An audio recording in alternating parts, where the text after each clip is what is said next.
ये death certificate है मोदी के द्वारा तुम्हारे बच्चों के लिए। मोदी ने, अमित शाह ने डेथ सर्टिफिकेट पे साइन करवाया है। फिल्म बना रहे घूसखोर पंडित, सालों की इनकी ठोक ठोक के चमड़ी लाल कर दो सालों की। जनवरी को यूजीसी द्वारा जो आपके बच्चों के भविष्य खराब करने का कानून है वो लागू हो चुका है, लागू हो चुका है, लागू हो चुका है। जयप्रकाश मोदी जी के बाद क्या होगा? योगी जी भी आएंगे। योगी जी के बाद अब जो आपका भाई बन के आपके पीठ में छुरा घोप रहे, हमारे आदिवासी भाई के साथ, किसी भी हमारे दलित भाई के साथ, किसी भी हमारे ओबीसी के भाई के साथ बैठ के अब वो पुराना संवाद, पुरानी बातचीत नहीं रख पाएगा।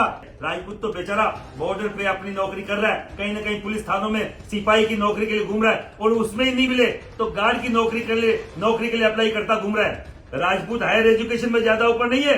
इस सभी को गर्म नहीं कर दिया। नाम महिपाल मकराना नहीं। सबको जय श्री राम, जय परशुराम। मैं महिपाल सिंह मकराना, श्री राजपूत कनिष्ठा का राष्ट्राध्यक्ष।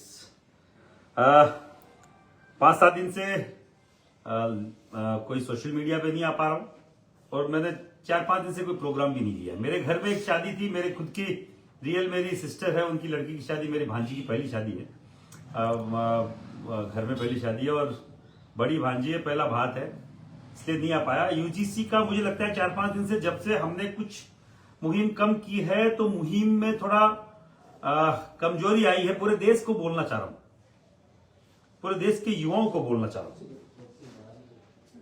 क्या आपके परिवार के युवाओं का भविष्य खतरे में नहीं है? क्या ब्राह्मण के युवाओं का भविष्य खतरे में नहीं है? क्या बढ़िया वैश्य समाज के युवाओं का भविष्य खतरे में नहीं है? क्या कायस्थ समाज के युवाओं का भविष्य खतरे में नहीं है? क्या पाटीदार समाज के युवाओं का भविष्य खतरे में नहीं है? क्या भूमियार समाज के युवाओं का भविष्य खतरे में नहीं है? मैं हर एक व्यक्ति से, जाट समाज से, पठान, कायस्थ, ईसाई, जो भी इसमें आते हैं, सबसे पूछना चाह रहा हूं, क्या केवल करणी सेना की या हमारे युवाओं की जिम्मेदारी बनती है, या कुछ एक ब्राह्मण संगठनों की जिम्मेदारी बनती है? क्या हम लोग सड़कों पे आए हर दिन और इनका विरोध करते रहें? आपको लगता है कि हमारी ये जिम्मेदारी, हम तो हमारे युवाओं के भविष्य के लिए हम तो लड़ेंगे, मेरे खुद के बच्चों के भविष्य के लिए मुझे लड़ना पड़ेगा, पर क्या आप लोगों की कोई जिम्मेदारी बनती? केवल फेसबुक पे लाइव करके जो लाइव आ रहा है उसको आगे भेजने की तक की अपनी जिम्मेदारी नहीं। पता ही नहीं कौन इनको वॉच कर रहा है। इनको लगता है कि हमें भारतीय जनता पार्टी का पता नहीं कौन से राष्ट्रीय अध्यक्ष जानते हैं, हम तो बंधे हुए हैं, वोटर हैं। किनसे बंधे हुए भाई? उन काल नेमियों से बंधे हुए हो क्या, जो आपका काल बन के आए? उन विभीषणों से बंधे हुए हो क्या, जो आपका भाई बन के आपके पीठ में छुरा घोप रहे? मैं उन सब व्यक्तियों को बोलना चाह रहा हूं जो मुझे सुन रहे हैं। मेरे घर में शादी नहीं होती, मैं एक दिन भी नहीं बैठता। मैं यहां से गुजरात गया, गुजरात से दिल्ली गया, दिल्ली से वापस आया हूं। अभी 3-4 दिन से 5 दिन से मेरी मजबूरी है भैया, आप समझिए, मेरे घर में शादी है। मेरे घर की, मेरी सिस्टर के घर में पहली बड़ी बच्ची की शादी है, मुझे वहां पे बाकायदा रहना पड़ेगा। मेरा भात है, भात समझ सकते हैं भात कितना बड़ा? राजस्थान में भात का जो भात भरना होता है, भातियों को कितना दायित्व बनता है, आपको शायद मालूम नहीं होगा, पर पहला बड़ा भात है, इसलिए मैं चुप हूं। और मैंने देखा इन 3-4 दिनों में हर एक व्यक्ति चुप है। कई सारे लोग तो अभी भी भ्रमित है कि सुप्रीम कोर्ट ने रोक लगा दिया है। मेरे देवताओं, जो भी मुझे सुन रहे हो, मेरे भाइयों, तुम्हें क्यों समझ में नहीं आता? सुप्रीम कोर्ट ने केवल स्टे दिया है 19 मार्च तक। और एक और मैं पूरे देश को बोलना चाह रहा हूं, यह नियम, काला कानून 13 जनवरी को लागू हो गया है। इसके द्वारा कई सारे मुकदमे दर्ज हो गए हैं। किसी को गलतफहमी हो कि यह बिल आने वाला है, बिल लागू हो चुका है। यह काला कानून, आपके बच्चों के भविष्य को बिगाड़ने वाला कानून, आपकी कॉलेज में, आपके विश्वविद्यालय में, यूनिवर्सिटी में लागू हो चुका है, महाविद्यालयों में लागू हो चुका है। आपका बच्चा 23 जनवरी के बाद में किसी भी हमारे आदिवासी भाई के साथ, किसी भी हमारे दलित भाई के साथ, किसी भी हमारे ओबीसी के भाई के साथ बैठ के अब वो पुराना संवाद, पुरानी बातचीत नहीं रख पाएगा। आप सब लोगों से हाथ जोड़ के विनती है, आप ये कतई मत मानिए कि अब काला कानून आएगा। काला कानून तो लागू हो चुका है 13 जनवरी को। सुप्रीम कोर्ट ने केवल उसको रोका है यह सुनने के लिए कि सरकार हमें जवाब दे आपने इसमें क्या सही और क्या गलत किया है। इसके अलावा कुछ भी नहीं है। कानून आ चुका है, कानून बन चुका है, लोकसभा में पारित हो गया, संविधान में लिखा जा चुका है। जो लोग बोल रहे थे अब से पहले तक संविधान खतरे में है, संविधान खतरे में, वो संविधान खतरे में अब नहीं है क्या? और मैं जो हमारे जो लोग हैं सामान्य वर्ग के लोग, मैं उनको बोलना चाह रहा हूं, तुम्हारे बच्चों का भविष्य जरूर खतरे में। संविधान है कि नहीं है कोई फर्क नहीं पड़ेगा किसी को, तुम्हारे बच्चों का भविष्य खतरे में है। ज्यादा नहीं बोलूंगा, ज्यादा लंबा नहीं करूंगा। मेरे को जो मेरे पदाधिकारी सुन रहे हैं पूरे करणी सेना के पूरे देश में, हर एक व्यक्ति को बोलना चाह रहा हूं, एक एक प्रोग्राम मैंडेटरी है। हर एक व्यक्ति, हर एक जिलाध्यक्ष को करना पड़ेगा, हर एक तहसील अध्यक्ष को करना पड़ेगा, प्रदेश अध्यक्ष को हर दिन, जब तक ये काला कानून वापस नहीं होता, हर दिन अपने जिलाध्यक्ष के प्रोग्राम अटेंड करने पड़ेंगे, प्रोग्राम ऑर्गेनाइज करने पड़ेंगे। कोई ब्राह्मण तुम्हारे साथ आए तो बढ़िया बात है, कोई वैश्य तुम्हारे साथ आए तो बढ़िया बात है, कोई पाटीदार, कोई भूमिहार, कोई तुम्हारे साथ आए, मराठा आए, जाट आए, पठान आए तो बहुत बढ़िया बात है। नहीं तुम्हारे बच्चों का भविष्य खराब हो जाएगा, तुम्हारे बच्चों का जो लाइफ है, फ्यूचर है, स्पॉइल हो जाएगी। ये डेथ सर्टिफिकेट है मोदी के द्वारा तुम्हारे बच्चों के लिए। मोदी ने, अमित शाह ने डेथ सर्टिफिकेट पे साइन करवाया है एमपी में, एमपीओ से तुम्हारे संसद भवन में। और काला कानून आ चुका है, बार बार बोल रहा हूं, बन चुका है, 13 जनवरी को लागू हो चुका है। 13 जनवरी को यूजीसी द्वारा जो आपके बच्चों के भविष्य खराब करने का कानून है वो लागू हो चुका है, लागू हो चुका है, लागू हो चुका है। ज्यादातर लोगों को नहीं मालूम है। सुप्रीम कोर्ट ने केवल स्टे दिया है, 19 मार्च तक स्टे क्या दिया है कि सरकार बताए इसमें क्या है। तो आप सब लोगों से बोलना चाह रहा हूं, मेरे भाइयों जग जाओ, खड़े हो जाओ। ये पार्टियां आएगी जाएगी, सरकार आएगी जाएगी, सत्ताएं आएगी जाएगी। न ऐसे क्या वाजपेयी के बाद में हमें कभी लगता था कि भारतीय जनता पार्टी का भविष्य क्या होगा? उसके बाद में आडवाणी भी आए, उसके बाद में भैरू सिंह जी भी आए, उनके बाद में राजनाथ सिंह जी आए, मुरली मनोहर जोशी आए, खूब सारे ऐसे नेता आए, अभी मोदी जी आए। मोदी जी के बाद अपने को लगता है मोदी जी के बाद क्या होगा? योगी जी भी आएंगे, योगी जी के बाद हो सकता है कि आपके विश्वास शर्मा जी हैं वो आ जाए। खूब सारे नेता भतेरे पड़े हैं, किसी को गलतफहमी हो गई। इसके बाद कुछ नहीं, इन नेताओं को मैंने बनाया, इन नेताओं को खड़े करने वाले हम लोग हैं, इन नेताओं को ताकत देने वाले हम लोग हैं। आप सबसे निवेदन है बार बार, साहब मुझे 20 तारीख तक का समय, मेरे घर में शादी है वो दीजिए। 21 तारीख को पूरे देश में, देश की हर एक जगह की इस सरजमी को गर्म नहीं कर दिया, नाम महिपाल मकराना नहीं, और आपके साथ सहयोग से करना चाह रहा हूं। हर एक ब्राह्मण युवा को बोलना चाह रहा हूं, भैया बाहर निकल जाओ यार, घर से बाहर निकलो। हर एक वैश्य समाज के व्यक्ति से, क्या तुम्हारे बच्चों का भविष्य सबसे पहले खराब होगा? राजपूत का कतई नहीं होगा, क्योंकि एकेडमिक में ये वैश्य समाज के व्यक्ति का चाहिए, पंक्ति काट के हर एक वैश्य समाज के युवा को भेजना, तुम्हारा भविष्य खराब होगा। नंबर 1 तुम रहते हो, टॉपर तुम हो हायर एजुकेशन में, हर एक उस इंस्टीट्यूट में जहां पे कहीं ना कहीं भविष्य निर्माण की बात होती है, वैश्य समाज का बच्चा टॉपर होता है और सबसे ज्यादा भविष्य उसका खराब होगा। अगर तुम नहीं जागे तो हमें कोई मजबूरी नहीं है साहब, सड़कों पे आगे हमारा भविष्य खराब, हमारा सिस्टम खराब करने का, सड़कों पे आगे हमारे हर दिन हमारे बच्चों का हम लोग पावर खराब करें, हमारा ऊर्जा खराब करें, पैसा लगाए, जिंदाबाद मर्दाबाद करते फिर क्या वैश्य समाज का नंबर 1 नहीं आता क्या?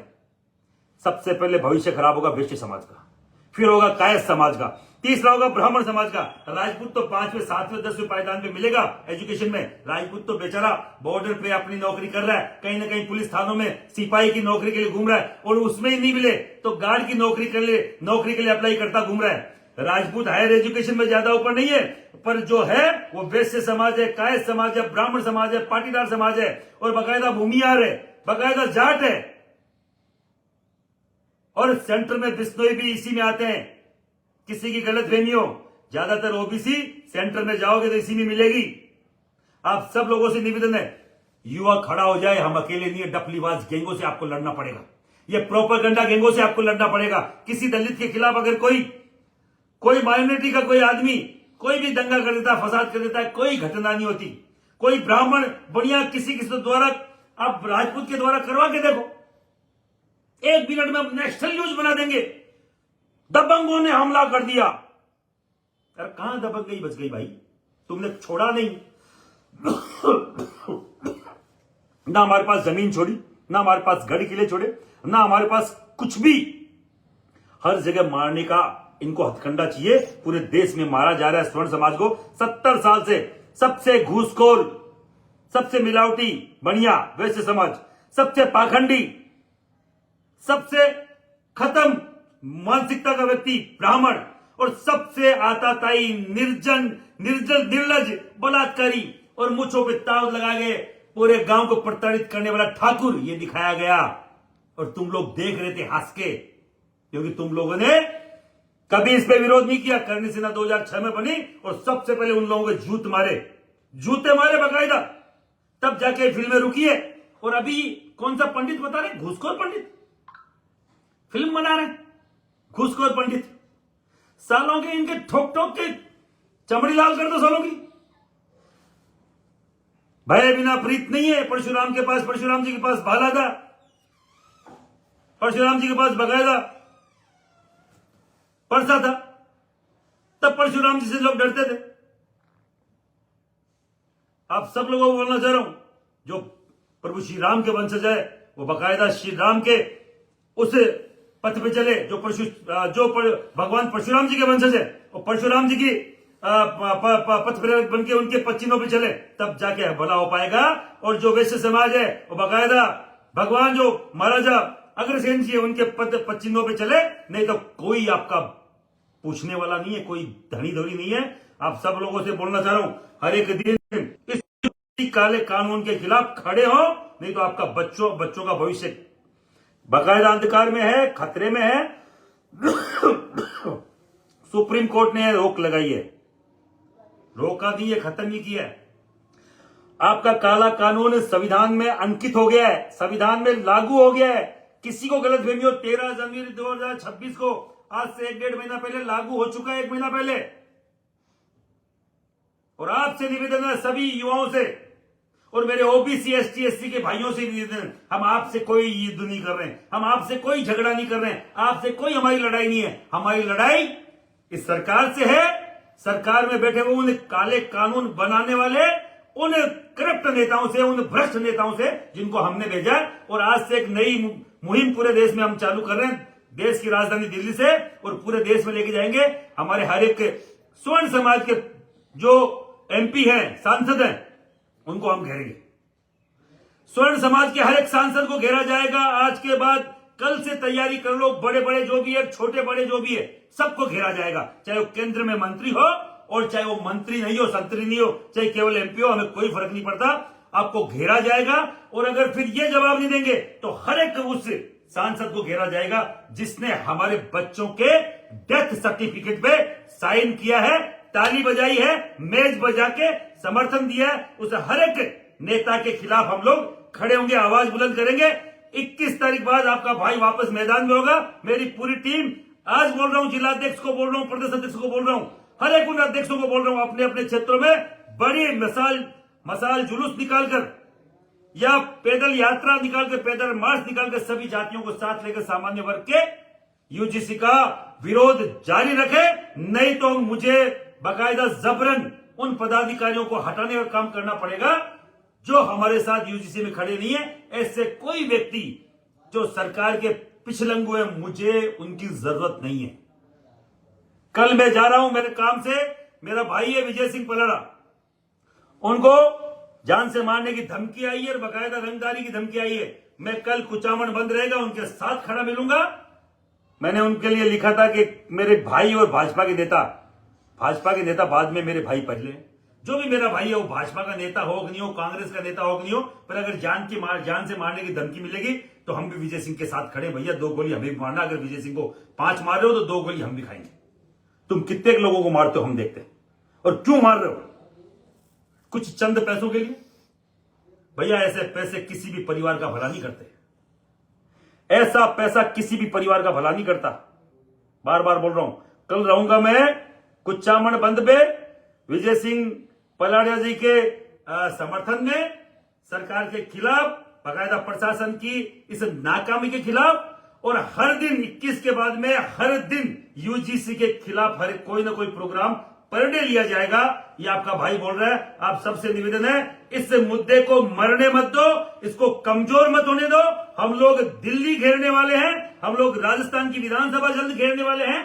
तारीख तय की जाएगी आपके और मेरे आपस के परामर्श करने के बाद। जय हिंद, जय भारत। आप सबके साथ सहयोग के लिए हमेशा हाथ जोड़ के लालायित, हाथ जोड़ के उत्साहित आपका भाई महिपाल सिंह मकड़ा हमेशा साथ सहयोग दे, स्वर्ण एकता बनाए रखे, सामान्य वर्ग की एकता बनाए रखे। जय हिंद, जय भारत, जय श्री राम, जय परशुराम।